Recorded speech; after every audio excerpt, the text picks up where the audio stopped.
Hi, I'm Sarah Cowgill, along with Tim Donner, Andrew Moran, John Klar, and Dave Patterson. And this is the Conservative 5, Liberty Nation's online TV news program.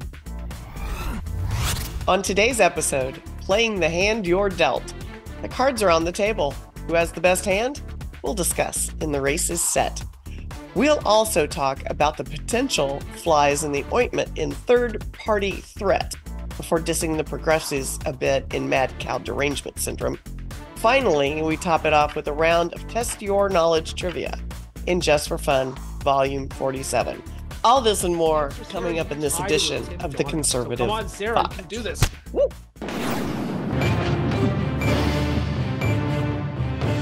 Former President Donald Trump and President Joe Biden have secured the delegates to put them on the ballot in November for their respective parties.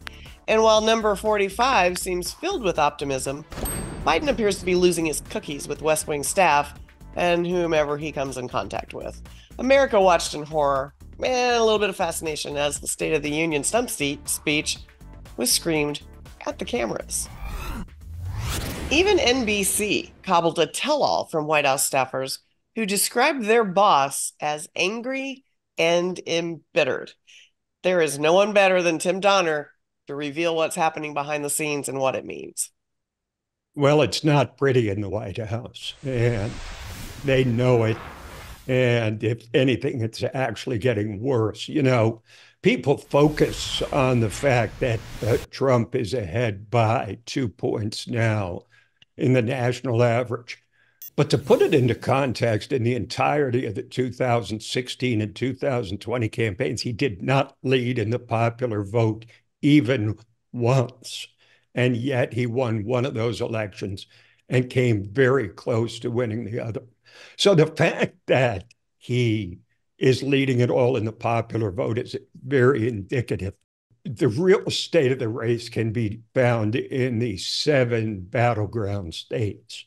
Not only does Trump lead in the 7 states that will decide the election, he leads in every one of them. He leads outside the margin of error in 5 out of those 7 states. That means that according to these polls, if the election was today, Trump would win all 7 battleground states and win, if not a landslide, a decisive victory. But look even deeper, and you see the 2 polls recently that had likely voters as opposed to registered voters had Trump up 7 in one poll nationally and up 8 in the other.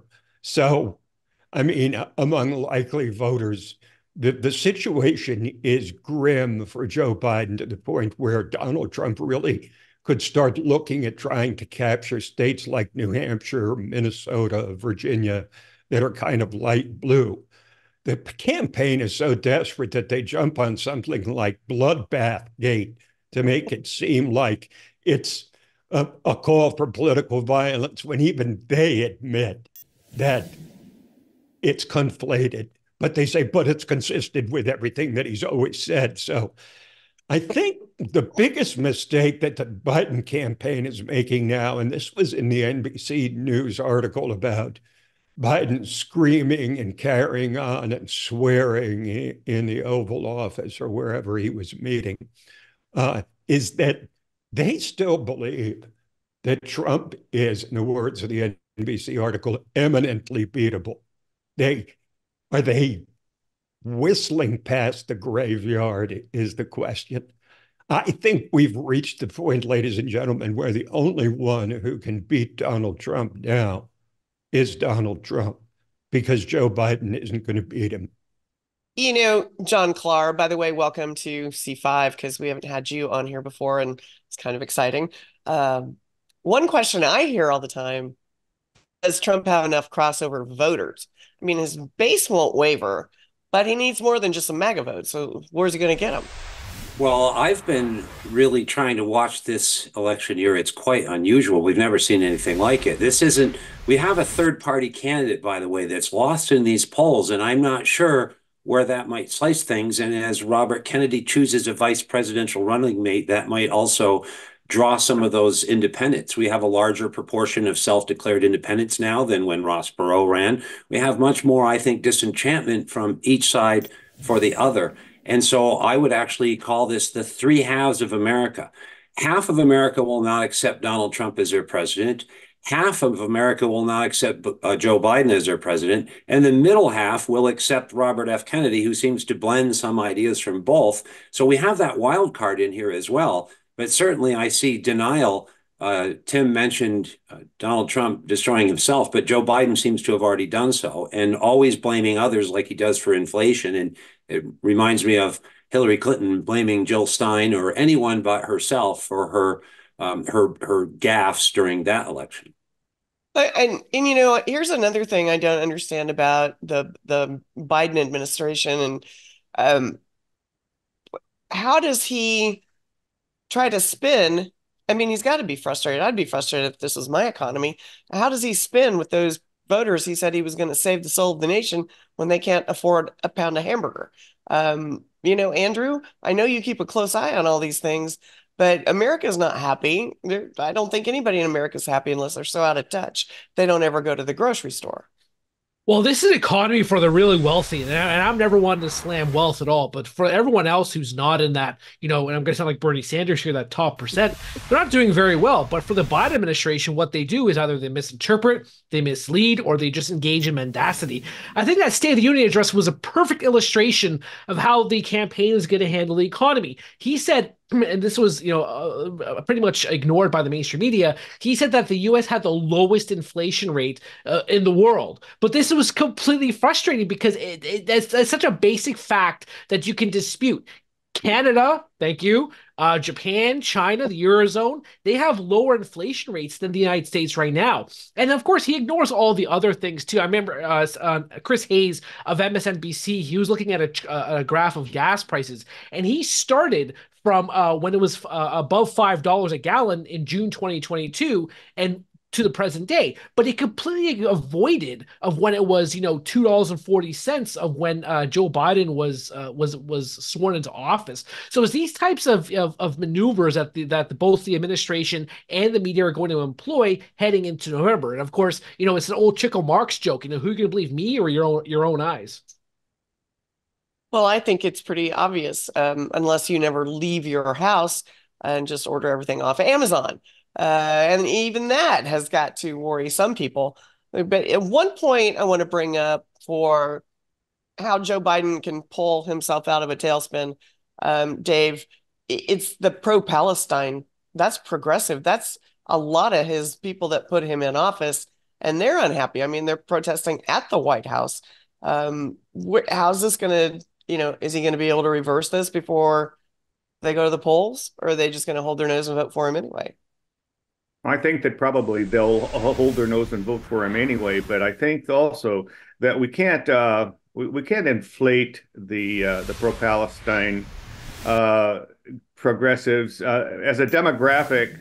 They aren't nearly as important, I would say, as the Jewish vote, for example. And most of these folks, if you look at the crowds, they're young, idealistic voters, and they tend to be more progressive as a group anyway. And the older folks who are in the crowds protesting in favor of Palestine also tend to include a variety of demographics. But I think in reality, the Biden camp just simply cannot lose the Jewish vote.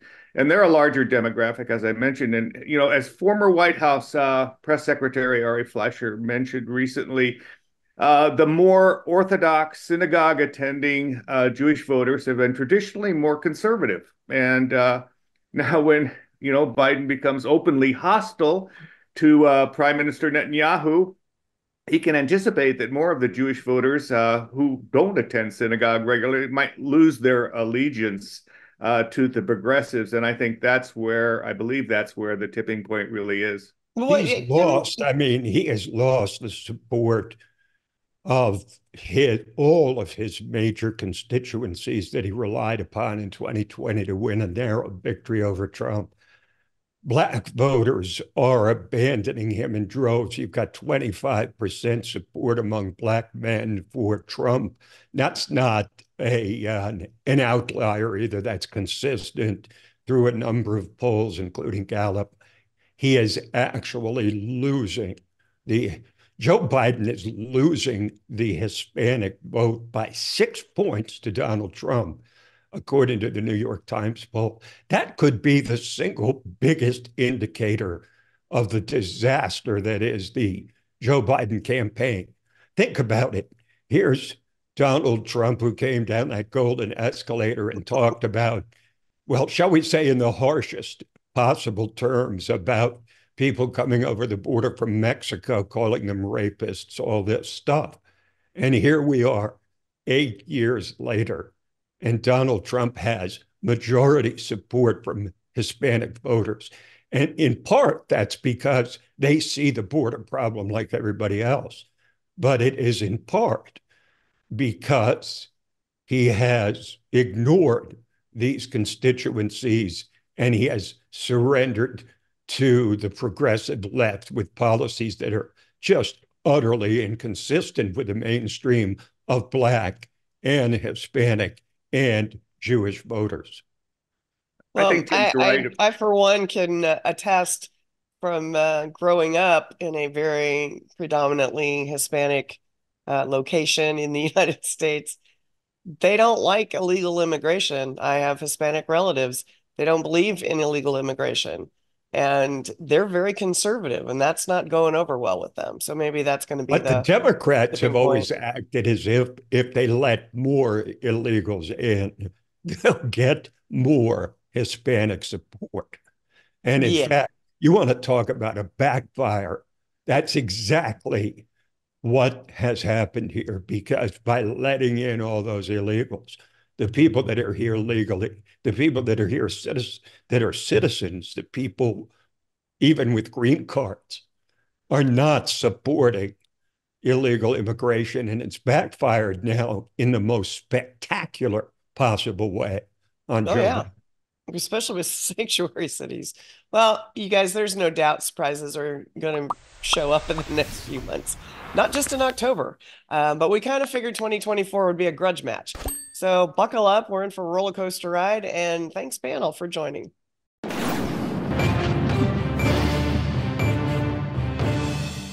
They are not on the tips of mainstream political tongues, the third-party grenade throwers, but Cornel West, an unaffiliated candidate, the perpetually running Jill Stein of the Green Party, and the independent Robert F. Kennedy Jr. will all play a part in how the dust settles on Election Day 2024. Okay, so we'll likely not be watching West or Stein in 2025 deliver a progressive inaugural address. Kennedy? That's a different fly in the two-party tub of Vaseline. And I want to start with Mr. Andrew Moran to kind of brief us on those third-party platforms, what they stand for, and who will they attract? I mean, what kind of voters, whether it's 2 voters or 2 million? You have the Libertarian Party. It's going to decide its nominee on Memorial Weekend. The LP has been, I think, our legal affairs editor, Scott Cosenza, will attest to this. It's been a huge transformation of the LP because no longer it's a wishy-washy, fiscally conservative, socially liberal platform. It's now completely libertarian, like Rothbard, because of the whole Mises Caucus transformation of the LP. Of course, you have the Green Party, which will likely be headed by Jill Stein. You have the Constitution Party, no description needed. The leader will be chosen at the end of April. You also have the Legal Marijuana Now Party. Again, no description needed. You have the Peace and Freedom Party. But the name is comical because, according to his website, it is a party that is, quote, committed to feminism, socialism, democracy, ecology, and racial equality, and it advocates to, quote, build a mass-based socialist party throughout the country. Of course, the elephant in the room is no labels. It's supposed to be a centrist party that brings together the moderate Republicans and Democrats, but as Liberty Nation has reported, since its formation, it is likely to take away votes from President Joe Biden in November. And for your last question of what type of voters these parties attract, pretty much voters who are maybe a single issue voter, those who are voting based on principles, those who are disenfranchised, those who cannot stand the two-party system, and those who maybe just want to torch the system. Like what's that line? The Joker line from the Dark Knight Rises, from the Dark Knight. Some people just want to watch the world burn. So there you go. So that's the summary of the main third parties in the United States. Wow. Okay. That was a very thorough summary. I wasn't expecting half of those to pop up. John Clark, you mentioned this in an earlier episode, but Hillary Clinton did blame Jill Stein in part, along with everything else in Russia and whatever, and maybe drinking too much. I don't know, for her loss to Trump. Um, Never heard that one. What kind of votes are they going to take? Tim, what? I said I never heard the drinking one. Her drinking. But that's just me. Oh, okay. Well, Clark, where'd you go? I have found this to be a fascinating thing that's been going on actually since the deplorables comment. And Bernie Sanders, many commentators and observers have said would have won that election, but the powers that be would not have it. And we see this again, the degree to which the Biden administration has gone to exclude a Kennedy of all people. And Kennedy himself is a strange animal. So there are a lot of dynamics here about how he's reaching voters, which voters he's reaching, and whether he will ever really get his message out. He has sort of an interesting blend, too. Many on the left call him a conservative because he's so-called anti-vax, though he's not really. And he makes a very good case for it. And then he's all pro EVs and electrification with renewables. So he's a strange animal, and we never know how strange animals will fare in these kinds of battles. Well, I think we've already had a strange animal. Let's remember Ross Perot. Dave, he ran as an independent and received 20% and knocked your guy right out of the Oval Office. Not that he took it, but he gave Clinton the keys to the lock. Well, if you want to make comparisons, Ross Perot was a populist candidate. We have a populist candidate today who was running and who spoke to a large segment of, Americans who were disaffected with the Republican Party, and they saw it as a compromising, business as usual establishment party with like the president, George H.W. Bush was representative of that way of thinking. And then you have a billionaire that comes in to garner, although not a single electoral vote, but he did capture the highest percentage of third-party votes since Theodore Roosevelt ran for a third term in 1912. So if you want to make comparisons, these are precisely the voters who elected Donald Trump in 2016. And they're a formidable demographic now, and their numbers are growing. Where, more former left-leaning voters see Trump as the only hope that America has to get us out of this vote. And you see blacks as Hispanics, Asians, who would have in times past voted Democratic, have now seen the handwriting on the wall, and that their hope is in Donald Trump to get them out of the mess. The one thing I cannot stand is that maybe I'm alone on this, but every single election cycle, it's always said, this is the most important election of our lifetime. It said this in 2024 now. It said 2020, 2016. And they say because of that, you cannot vote for a third-party candidate. You have to choose between the Republican nominee and Democratic nominee. Considering how neither candidate is addressing the $34 trillion national debt, the $200 trillion unfunded liabilities and expenditures, no one has a plan to address inflation. No one is going to rein in the Federal Reserve. Why not just throw your vote away and vote for someone, vote for the LP, vote for the Green Party, vote for somebody else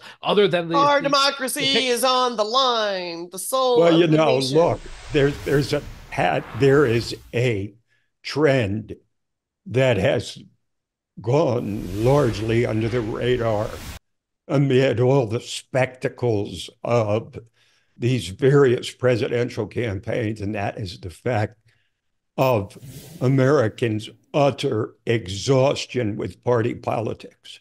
And it's reflected in the fact, and I don't think most people even realize this when we talk about Republicans and Democrats and independents. Independents are the majority. Mm-hmm. They're 40% of the electorate. declares itself independent, and only roughly 30% each, Republicans and Democrats. So the field theoretically is wide open for any manner of third-party candidates. So Tim, what's the scenario where Kennedy is elected? Because he's kind of popular. I don't think we've reached the point where someone who remains controversial like Robert F. Kennedy Jr. can actually get elected, but he can get enough of a protest vote. And he might take it out of both candidates' hides. I mean, he might take them from Biden and Trump. But when it comes to Jill Stein and Cornel West, and probably the no labels candidate, that's going to come straight out of Joe Biden's projected vote, out of votes that he would get if those candidates weren't running. So, independents are ruling the roost because even people that lean left or lean right are disgusted with the entirely partisan nature of politics. There seems to be no cooperation between the parties. They go to their corners and they seem to project the most extreme image of themselves or of each other. And people are sick and tired of it. Now, on the other hand, everybody says, well, this is a rematch that nobody wanted, Trump against Biden. Well, I beg to differ. Maybe among Democrats, they didn't want Biden to run. But this idea that Trump is just the default choice because there was nobody else is ridiculous, because he ran against 3 or 4 very competent candidates and he defeated them all decisively. He sucks the oxygen out of the room.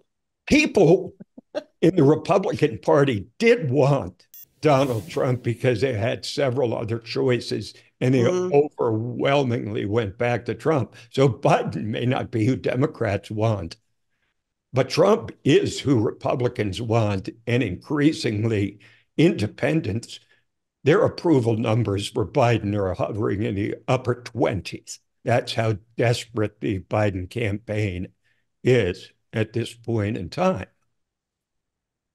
John Clark. Voters feel betrayed. And Andrew, this relates to your point.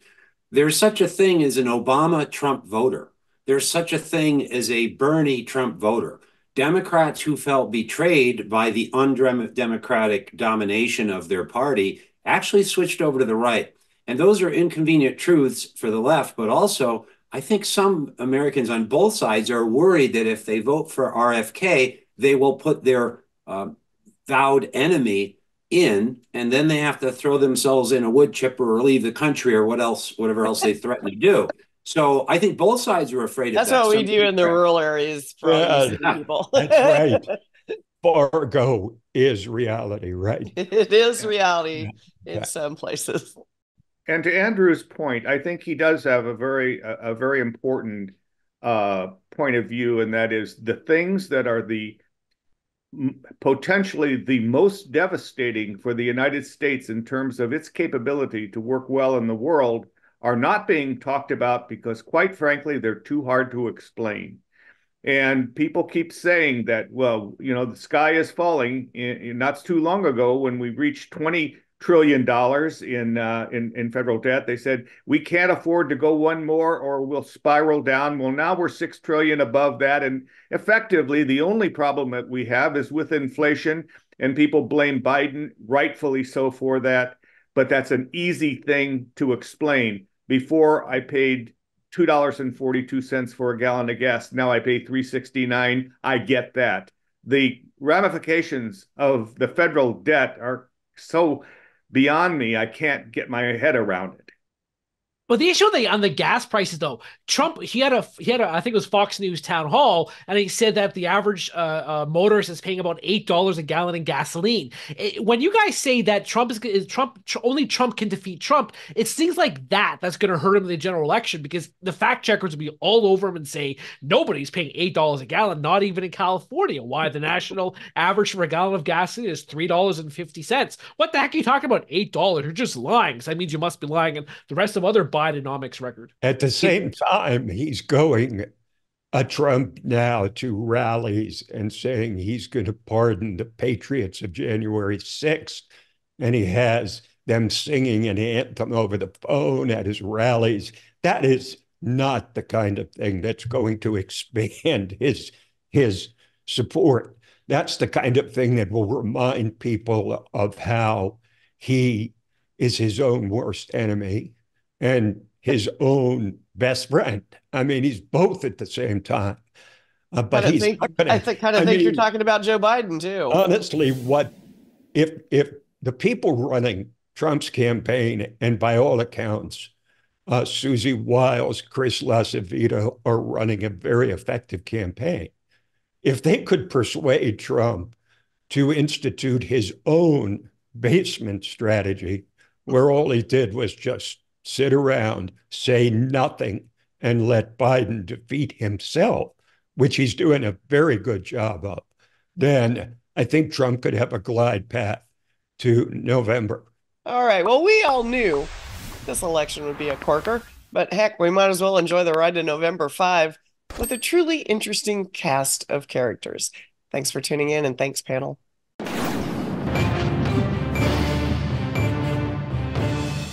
No one in this whole wide world can drive by a cow without acknowledging said cow. It's in our DNA.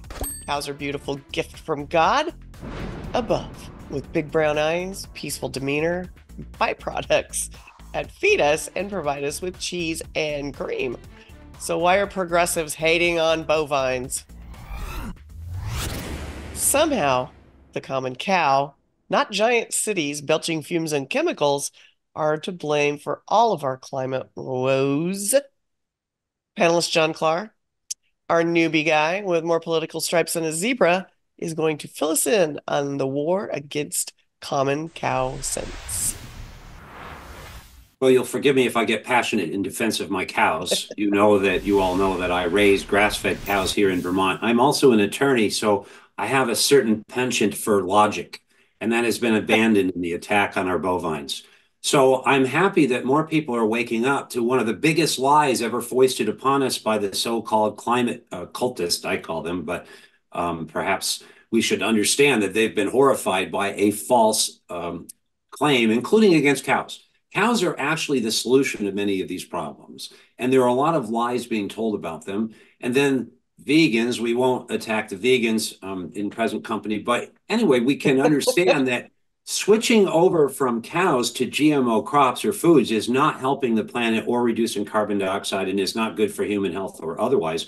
Cows that are properly grazed on land actually rebuild soils that are being destroyed by vegetable crops. Cow manure replaces synthetic fertilizer, which will otherwise need to be manufactured to replace that manure. So when we hear about cow gases, we don't hear about cow manure and urine, which are essential for agriculture and have been for 10,000 years. And solar panels, called blades of grass, use photosynthesis to convert into meat. We can't digest grass. Cows are already a factory that do not need to be replaced by synthetic technological machinations that will never work at scale. But there's a lot of money for those venture capitalists and others who are investing in these things. But it is an almost pathological lie, and ultimately makes one wonder, are they really that unintelligent, or do they have other nefarious motives against our cows? And I think we know what the answer is to that, I think so too. That rhetorical question.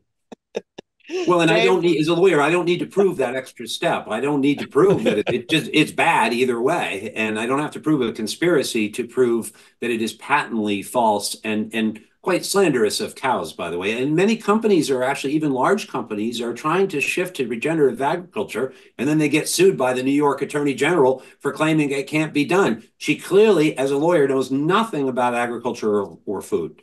And so we're going to see more and more Americans, especially beef prices hit another record high in America, highest ever yesterday. And this is still early season. It's going to get expensive, and it's a new kind of inflation when it hits food. Just trying to get rid of everybody and your cows, John. Dave, when you were skulking around in the Bush administration, was this ever a thing? Like, did people stand around the water coolers and whisper, hey, did you hear about that, cow flatulence going to ruin the world? No, Sarah, as we do today, we had Democrats that fill that function.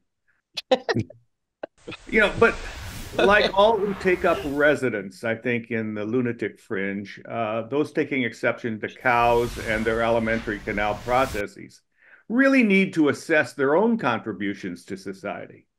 Besides being a possible source of protein themselves, without the presence of cows. But it is just another example of where the scam of climate change has gone overboard.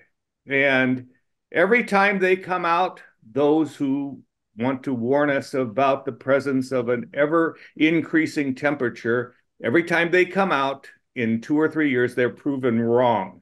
12 years ago, we were supposed to be non existent because, the father of the internet told us that it was just a matter of a few years when we would all be Oh, gone. people are still saying it's going to be 12 years. Everybody keeps using 12 years in 12 years. I'm like, Well, it I started 12 know. years ago. And so I think that actually is probably the most accurate thing that they say because 40 or 50 or 112 years from now, it'll still be the same. The All right, twisted I'm lip. gonna pivot to the vegan because we have to talk vegan here. Andrew, as much as you are anti yummy cheeseburgers and cream in my coffee and cheese, just cheese. When did all this cow flatulence start to become the main reason against climate promoters? Actually, my question to Andrew would be, Andrew, how long have you had this problem? I can cure you. I can help you. Well, I would say this is a very moving discussion we're having here on C5. It's very flatulating to have this great discussion on climate change here. But to Sarah's initial question, it's so funny the evolution or devolution of the climate change discussion because it went from abandoning coal-fired power plants and no longer driving gas-powered cars to metastasized into stopping cow farts, eating the bugs, and worshiping Greta Thunberg. And speaking of what sassy Sarah said, is that Greta Thunberg said that the world was going to end in June 2023. Nearly a year later, the world is still happening. So, all these predictions have just fallen flat on their faces. There's a great pundit, Alex Epstein, and he was talking about all these catastrophizing over the years. And one thing I saw just today was that this one man said that the only place in the world that are going to be habitable by the year 2020 is Australia and Western Europe. And this prediction was made in, guess what, 1970. So all this catastrophizing, all these predictions, all these proposals are asinine and they're never right. This is all climate change is right now is a way to control the public, to wage war on a growing economy, and to make sure everyone is just equally miserable. That's all what climate change is. All these so just one thing quickly. Our Canadian Environment Minister, Stephen Guilbeault, he was asked recently, when will the positive effects of carbon taxes, make their way to the environment? And he said, well, probably we're looking at around 2060. How the heck does he know that carbon tax are going to benefit the environment by 2060? He doesn't know. He's just making it up. He's passing gas himself when all these people say carbon taxes are the solution to our problems. Canada has a carbon tax, and now the new debate is how much should we raise it by? And everyone is suffering, prices are rising. Apparently, Tim, I think Tim's got something to say, and I'm going to let him I jump got on you. one. I kind of have a question, and I say this as someone who happens to believe in God. My question is, if they're not here to produce meat and cheese and milk and cream, why were cows put on earth? What's their purpose, if not to provide all the things I just said? Is it just an anomaly that they happen to be there, but they should be taken out of play in providing all the things that they've provided for this society over all these years? That's my first thing, is if they're not for meat and cream and cheese, why did God put cows on earth?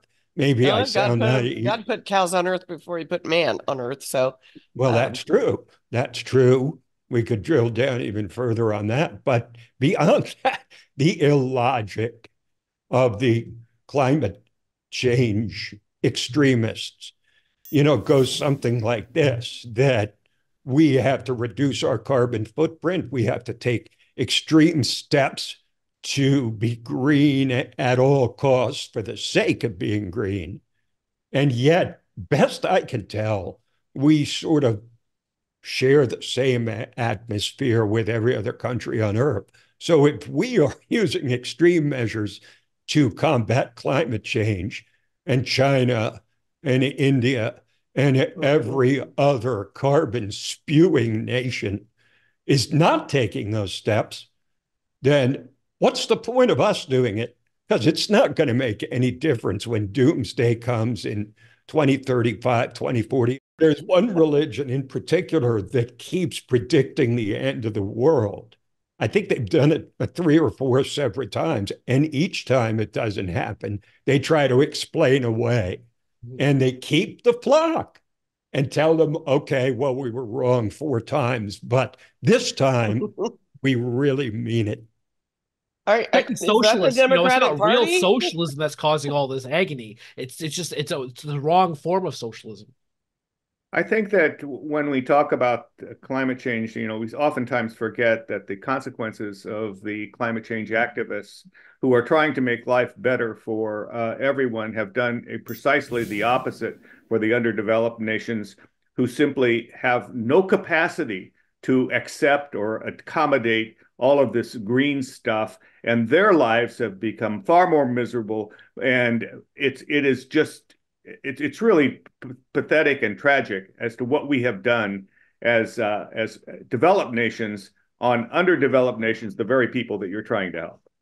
Yeah, look at Sri Lanka. Sri Lanka adopted the whole Greek organic movement, organic farming under Rajapaksa, and within a year, you have starvation. People are dying. People are poverty is soaring. People can't farm anymore.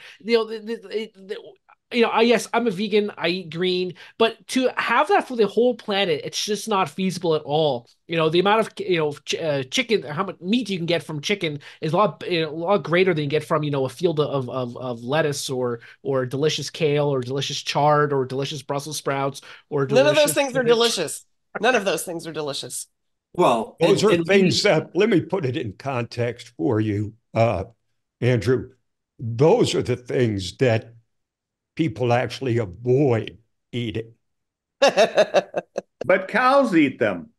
And I said people. I said humans. Are you calling me a cow? Is that what David's calling me a cow? Humans, Dave, not worse. Bovine. Yeah, by my wife. My wife will.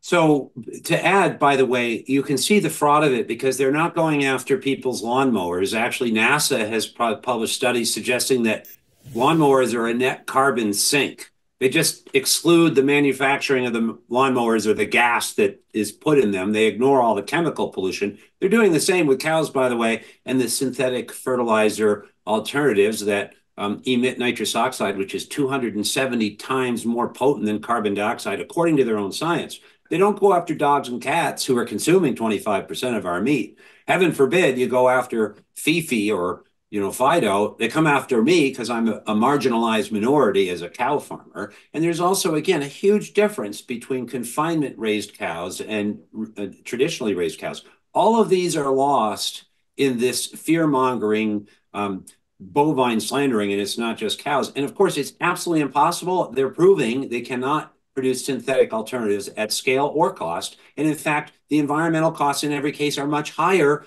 than these cows that Tim points out God gave us. And God pointed out to Adam when he fell in Genesis that you will work by the sweat of your brow. And later we're told if we start to worship idols made of our own hands, like synthetic meat and faraway meat substitutes, then in fact, we may suffer the consequences. It's called famine. And so here we are. Well, perhaps progressives would be better off leaving our country cows and way of life and just stay in the overpopulated places they stack up in like Legos. Yes, us farmers and ranchers enjoy loads of fresh air because we have trees. Thanks, panel.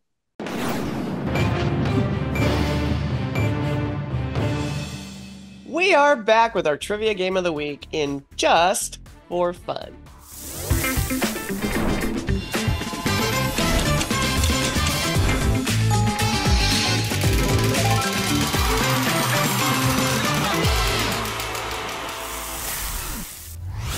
Andrew, you're going to ask the questions because you tend to cheat a lot. So light them up this week, will you? True. Are you ready for some trivia? How ready are you? Well, we were so ready for Just for Fun today that if readiness were a sport, we'd finish in last place. Let's meet our contestants before we start. Speak for yourself. It's been said that this guest has not been the same since 2015 when the New York Mets lost the World Series to the Kansas City Royals 4-1. He is none other than Teslin Tim Donner. Next, we have the lovable, charismatic, cuddly, and downright charming, dashing Dave Patterson. It has been said that our legal affairs editor, Scott Cosenza, steals Dave's exquisite attire of pink shirts. Next is meet sassy Sarah Cowgill. What needs to be said that hasn't already been said? As the man says, if I could write the beauty of your eyes, and in fresh numbers number all your graces, the age to come would say, this poet lies, such heaven never touched earthly faces. And now the moment you've all been waiting for, hailing from parts unknown in the grass. Are you kidding me? Hailing from parts unknown, he is an attorney. What the actual hell is going on here? This thing went off the rails immediately. It just went off the rails. It usually takes a couple of minutes, but you know.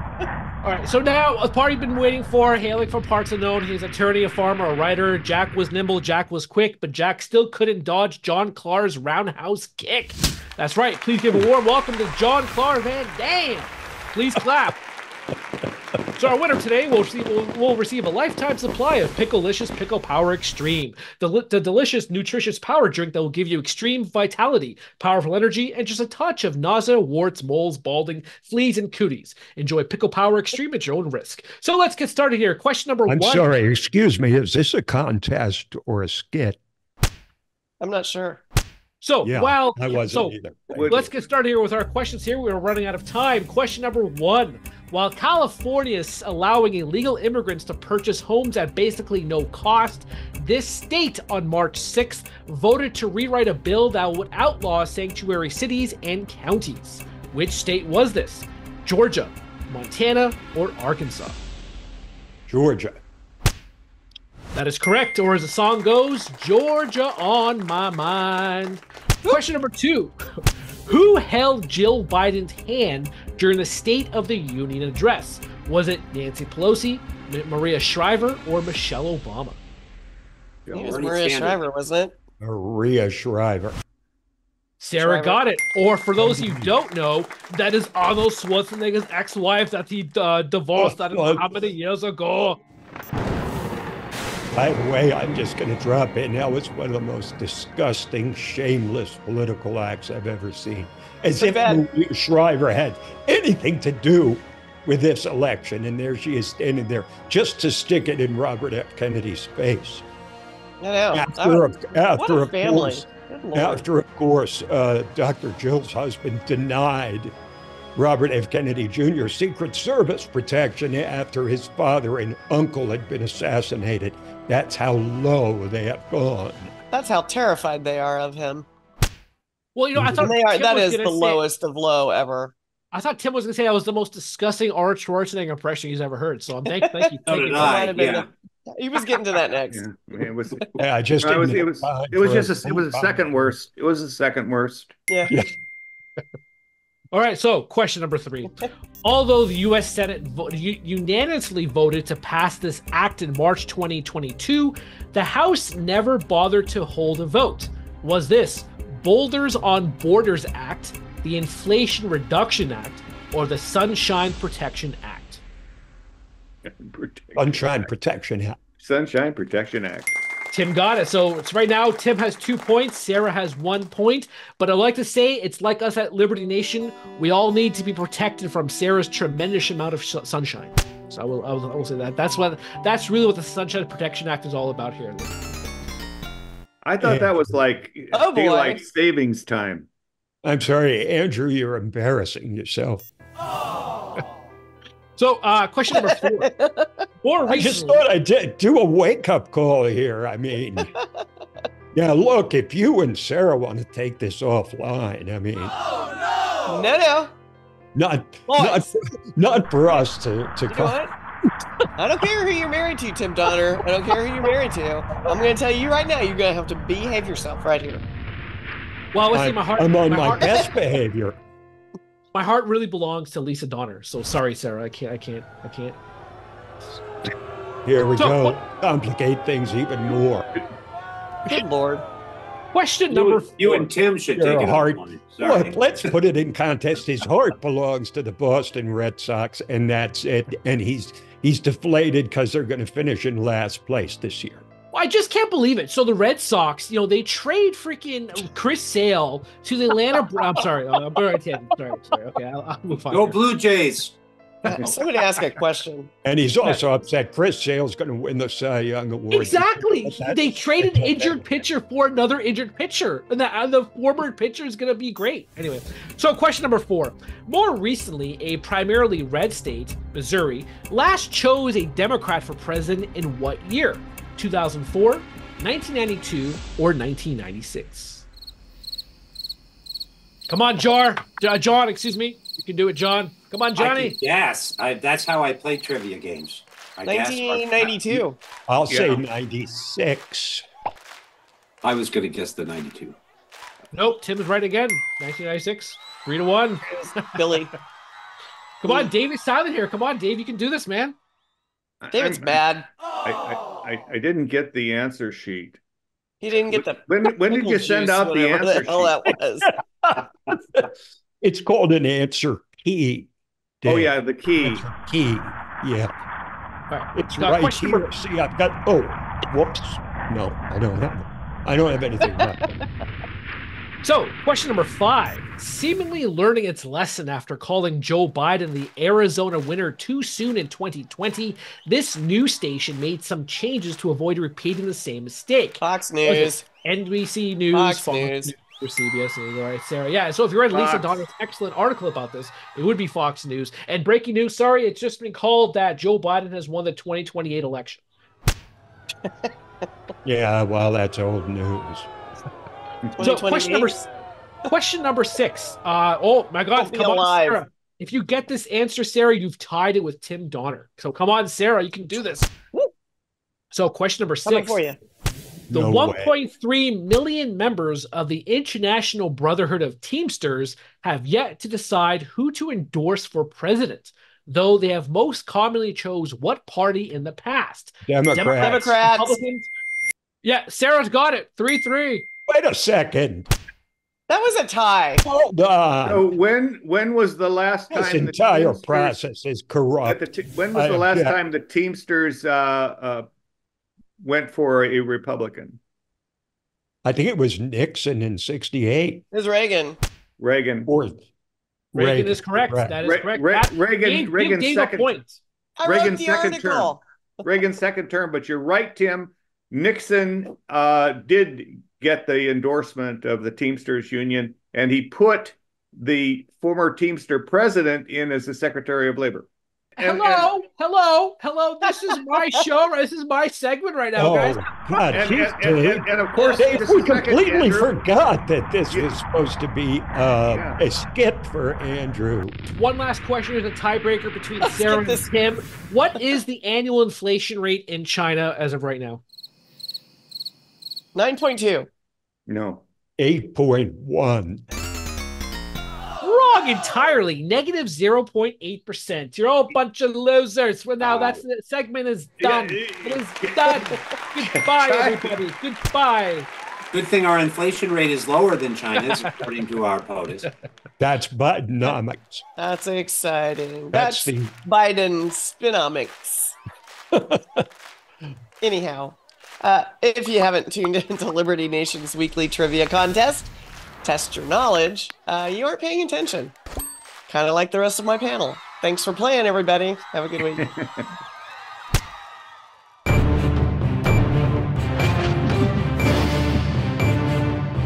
That's it for our Conservative 5 panel today. Check out our other C5 shows and segments on your favorite video platform. YouTube, Vimeo, Rumble, we're on them all as well. Liberty Nation has its own Roku channel where you can see all of our TV productions. I'm your host, Sarah Cowgill. Thanks for joining us today for Free Thinking, Free Speech, LibertyNation.com.